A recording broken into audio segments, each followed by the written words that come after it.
રામ રામ ખેડૂત મિત્રો, નમસ્કાર. મારું નામ છે હિતેશ પટેલિયા. આપણી ચેનલ છે ખેતી કા સાગર તળાજામાં. હવે ઘણા બધા ખેડૂત મિત્રો પૂછતા હતા કે હિતેશભાઈ અમે તરબૂચ વાવ્યા છે, હાકરટેટી વાવી છે, બરાબર, અને કાકડી વાવી છે, અને આ ત્રણે પાકની માલિપા સેમ રોગ લાગે છે, બરાબર છે, અને 6-7 પ્રકારની જે ફૂગ લાગી જાય છે એને માટે શું કરવું જોઈએ. હવે ખરેખર આમ જોઈએ ને તો આ બધા પાકની માલિપા સિમિલર ફૂગ લાગતી હોય છે, બરાબર છે. જેમ કે ડાઉની મિડલિયું છે, સફેદ સારો છે, ભૂકી સારો કહેતા હોય છે, પછી ગમી સુકારો છે, સુકારો એન્થ્રેક નોઝ આવે છે, પછી એક આવે છે સુઝેરિયમ વિલ્ટ આવે છે, બરાબર છે, અને એક આવે છે સુકારો ફળનો. આપણું ફળ હોય ને એ પણ આપણું સુકાઈ જતું હોય છે. તો હવે એના માટે આપણે શું કરવું જોઈએ? નિયંત્રણ માટે તમારે શું કરવું જોઈએ? આટલી બધી એકરે ફૂગ લાગે છે તો આના નિયંત્રણ માટે આપણે શું કરવું જોઈએ? જો હું તો એવું કહું છું કે 2 ફૂગનાશકવાળા ટેકનિકલો એવા 2 ફૂગનાશક લેવાના છે.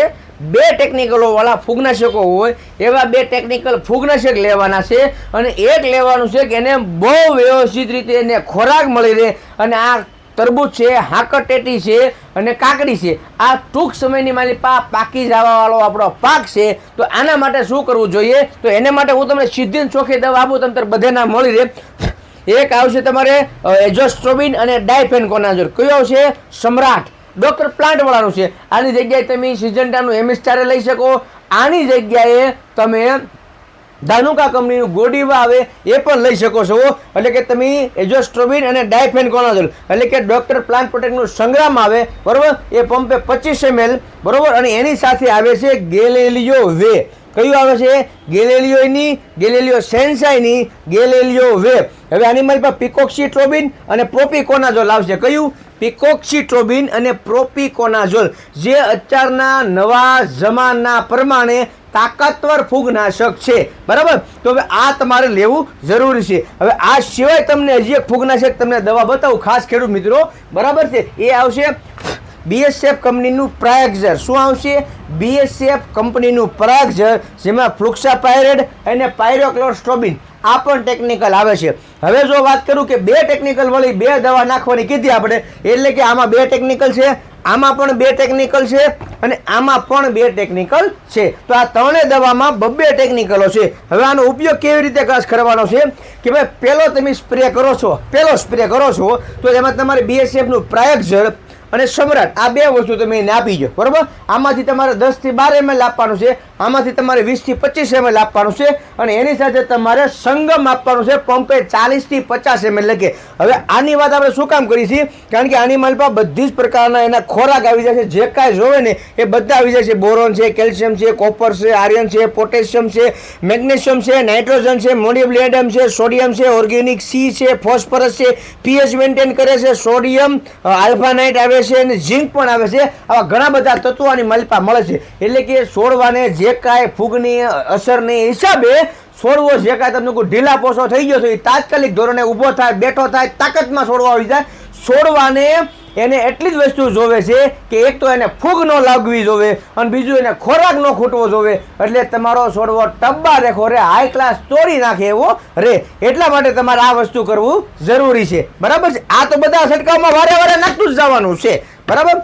હવે બીજો છંટકાવ કરો તમે ત્યારે તમારે ગેલેલિયો વે, બરાબર, અને સમ્રાટ આ બંને વસ્તુ આપવાની છે, બરાબર છે. એટલે આમાં પણ તમને જો તમને એટલા માટે કહી દઉં કે આ 4 ટેકનિકલ કોમ્બિનેશન ભેગા કરવાની હું કામ વાત કરું છું?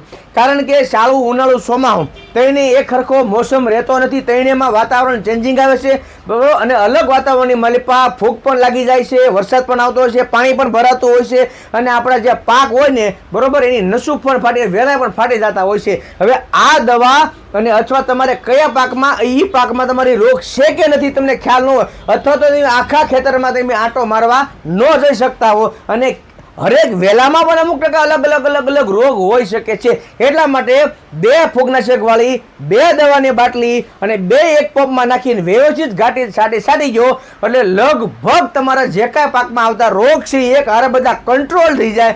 એટલે તમને એમાં ફાયદો વધારે મળે છે. અને આજે મેં તમને દવાની ભલામણ કીધી છે ને એનો મેં અનુભવ કરેલો છે. કંપની જો કેક નથી કહેતી મને ખબર નથી ભાઈ, મેં જે અનુભવ લીધેલો છે, મેં જે અનુભવ કરાવેલો છે એના આધાર ઉપર હું તમને કહું છું, જેથી કરીને કોઈ ખેડૂત મિત્રોને એવું ન થાય કે આ તો કંપનીની ભલામણ છે કે નથી, હું છે કોને ખબર. કારણ કે કોઈ પણ કંપની પોતપોતાની દવાની ભલામણ કરતી હોય છે, બરાબર છે, અને એક વખત એક જ દવા નાખવાની ભલામણ કરતી હોય છે. પણ આપણને ખબર છે કે આપણી જમીનમાં નકરે ફૂગ થઈ ગઈ છે અને આપણું વાતાવરણ છે એ ઘડીક ભેજવાળું થઈ જાય, ઘડીક વાદળછાયું વાતાવરણ થઈ જાય, ઘડીકમાં વરસાદ પડવા માંડે, ઘડીકમાં પવન વધારે તમને કહું આવી જતો હોય, એને હિસાબે આવા પ્રોબ્લેમો રહેતા હોય છે. એટલા માટે કાકડી છે, તરબૂચ છે, ટેટી છે, દુધિયા તુરિયામાં તમ તારે હાલે, કારેલીમાં હાલે તમ તારે, બરાબર, કોઈ પણ પાકની માલિપા પણ હાલે. એટલા માટે આ 3 દવા છે એ તમારે વારાફરતી વાળા એકાબીજીની હારે કોમ્બિનેશન કરીને તમારે આપી દેવાની છે, બરોબર છે, જેથી કરીને તમારા પાકની માલિપા એ પ્રોબ્લેમ આવે નહીં. અને સંગમ છે એ તમારે ફરજિયાતપણે આપવાનું છે, જેથી કરીને તમારે એમાં તકલીફ રહે નહીં, બરોબર છે. અમારે અહીંયા હમીપરા, હાંકડામાં, રાજપરા અને એમાં તરબૂચ ટેટીનું સારું એવું વાવતર કર્યું છે અને ખેડૂતો વાપરે પણ છે, જેથી કરીને એમને સારા એવા પરિણામો મળે. અને આપણી આવી ચેનલમાં વિડીયો જોવા માટે આપણી ચેનલને સબસ્ક્રાઇબ કરી દેજો. કદાચ ક્યારેક મારા વિડીયો મોટા થઈ જાય, મોટા જ હોય રોજ, કારણ કે નાના વિડીયોમાં માહિતી પૂરી મળવી જોઈએ ને, એટલા માટે આપણી ચેનલને સબસ્ક્રાઇબ કરી લેજો. અને તમારી ખેતીને આગળ વધારવા માટે 24 કલાકમાં 10 થી 15 મિનિટ આવા વિડીયો જોવા માટે તમારે કાઢવા જોવે, બરાબર છે. ફિલ્મ જોયા કાંઈ તમારી ખેતીમાં કાંઈ ના કોઈ રોટલા દેવા નહીં આવે, પણ આવા વિડીયો જોયા છે તમને એમાં સારી માહિતી મળશે, તો તમારી ખેતીમાંથી તમને ઉત્પાદન મળશે, તો ઓહો રોટલા આપણે બનાવીને ખાશું. નવો વિડીયો ન આવતા સુધી રજા આપો. રામ રામ, જય જવાન, જય કિસાન.